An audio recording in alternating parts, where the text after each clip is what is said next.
Hi, ഞാനിന്നേ തേനെല്ലിക്ക എങ്ങനെ ഉണ്ടാക്കുന്നതെന്നാണ് കേട്ടോ കാണിക്കണേ. എനിക്കറിയാം നിങ്ങളെല്ലാവരും തന്നെ വീടുകളിൽ ഇത് ഇടയ്ക്കൊക്കെ ഉണ്ടാക്കുന്നുണ്ടായിരിക്കാം, എല്ലാവർക്കും അറിയുന്നതാണെങ്കിലും ഞാൻ ഉണ്ടാക്കുന്നതൊന്നും നിങ്ങളെ കാണിക്കാമെന്ന് ഓർത്തു കേട്ടോ.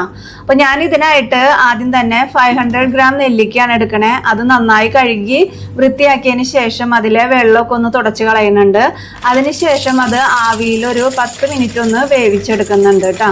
അതിനുശേഷം ഞാൻ 250 ഗ്രാം പനങ്കൽക്കണ്ടം ഒരു പാത്രത്തിലിട്ട് അതിൽ കുറച്ച് വെള്ളം ഒഴിച്ച് ഗ്യാസ് സ്റ്റൗമ്മ അതൊന്ന് ഉരുകാനായിട്ട് വെക്കുന്നുണ്ട് കേട്ടോ. പിന്നെ നമ്മൾ വേവിച്ച് വെച്ച നെല്ലിക്കയിൽ ഇതുപോലെ ടൂത്ത് പിക്ക് വെച്ച് ചെറിയ ചെറിയ ഹോൾസ് ഇട്ട് കൊടുക്കണം. ഈ ഉരുകിയ പനങ്കൽക്കണ്ടത്തിലേക്ക് നമ്മൾ ഈ നെല്ലിക്ക ഇട്ട് കൊടുക്കുമ്പോൾ അതിൻ്റെ ഉള്ളിലേക്കൊക്കെ ഈ മധുരം നന്നായി പിടിക്കാൻ വേണ്ടിയിട്ടാണ് കേട്ടോ അത്.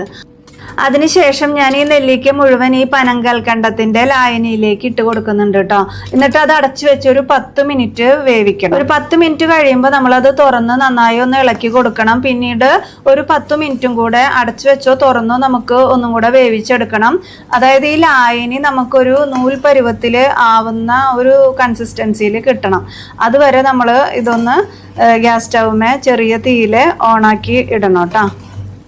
ഇപ്പം ഞാനൊരു 20 മിനിറ്റോളം ഗ്യാസ് സ്റ്റൗമ്മ വെച്ചത് നന്നായി തിളപ്പിച്ചെടുത്തിട്ടുണ്ട്. അപ്പം അത് നമുക്ക് ആവശ്യമായിട്ടുള്ള ഒരു കൺസിസ്റ്റൻസിയിലായിട്ടുണ്ട് കേട്ടോ. അപ്പം ഇനി ഇത് ചൂടാറാനായിട്ട് നമുക്ക് വെക്കാം. അതിനുശേഷം നമുക്കിതുപോലെ ഒരു ഗ്ലാസ് ജാറിലോ അല്ലെങ്കിൽ ഭരണിയിലോ ഇട്ട് അടച്ച് സൂക്ഷിക്കാവുന്നതാണ്. ഈ നെല്ലിക്ക ദിവസവും ഓരോന്ന് കഴിക്കുന്നത് നമ്മുടെ ആരോഗ്യത്തിന് വളരെ നല്ലതാണ് കേട്ടോ. നമ്മുടെ ഇമ്മ്യൂണിറ്റി പവർ കൂട്ടാനും നമ്മുടെ വയറിന്റെ ആരോഗ്യത്തിനൊക്കെ ഇത് വളരെ നല്ലതാണ്.